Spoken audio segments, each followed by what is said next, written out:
Celtic Badass of the Week showcases a different badass person of Celtic heritage each week. Those who exemplify the give no shit attitude and come out on top. They may come from our past or our present, but rest assured they come from all walks of life and legend. They are men, women, even old ladies and pirate queens. You don't have to be a muscled up Celt in a fur kilt swinging a mighty sword. You can just be a 4'11" Welsh woman and suffragette who knows jujitsu. Most of these badasses are all too real. While some may be only legend, badass legends though. The only prerequisite for this title is Celtic blood and badassedness. Celtic Badass of the Week, the Invincibles. Now, Celtic Badass is not here to glorify breaking the law, which is why we won't ever do a Celtic Badass on Whitey Bolger or James Big Jim O'Leary or people like them. However, there are times when a society is so oppressed, so tethered from their freedoms that lawlessness seems the only way to exact a change, and the struggle for freedom is as badass as one can get. Now, one group that did this very thing was the Invincibles, or what they call the National Invincibles.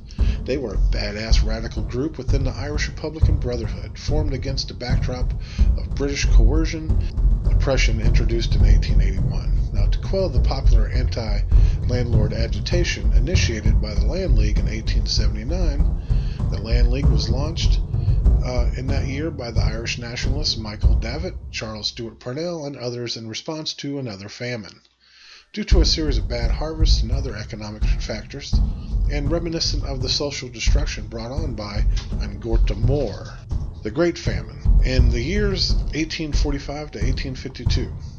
Now, in the social revolution, tenant farmers were organized as a mass movement under an effective leadership of an Irish nationalist.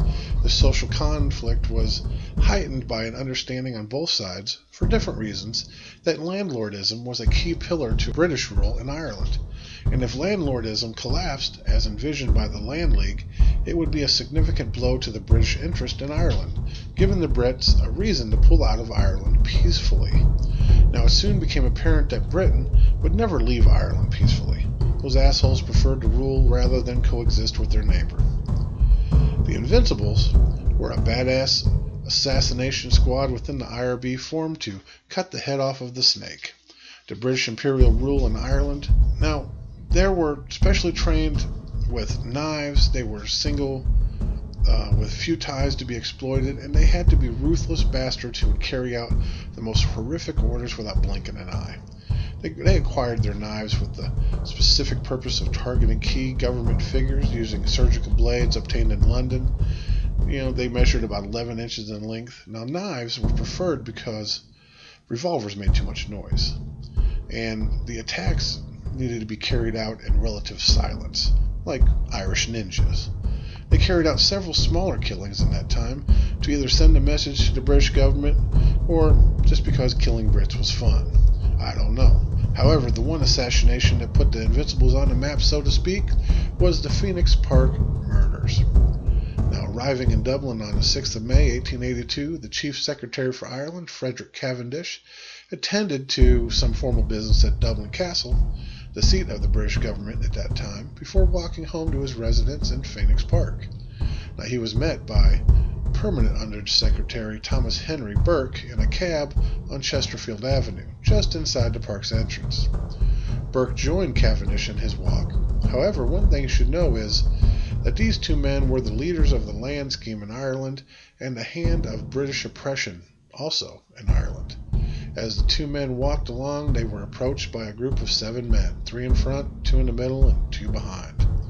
Passing through the first 3, who turned around, they approached the middle 2, Joe Brady and Tim Kelly, and Brady stabbed Burke while Kelly made for Cavendish, both using surgical knives, killing the 2 British officials in what was regarded as a brutal assassination to some and rightful justice to a couple of assholes.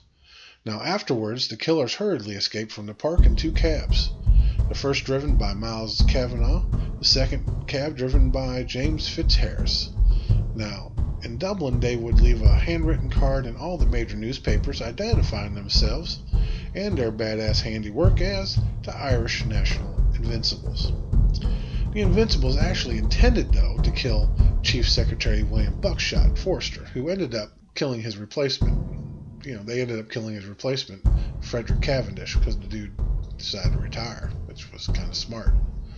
The men involved in the assassinations eventually were apprehended, though, by the Dublin Metropolitan Police, and their fate was sealed when one of their own numbers, James Carey, a.k.a. Rat Bastard, gave evidence against the Invincibles for the persecution. Now, 5 of their numbers were executed by hanging in Kilmainham Gaol. Gaol means jail. And James Carey and his family were ostracized in Dublin for turning on the Invincibles. Well, duh. And they were forced to flee to South Africa, where Carey met an oddly similar fate in 1883 at the hands of a group called Pat O'Donnell, similar to the Molly Maguires in Pennsylvania. Now, what the British were too ignorant to realize is that with every oppressive act they perpetrated on the Irish people, they were creating thousands of new revolutionaries.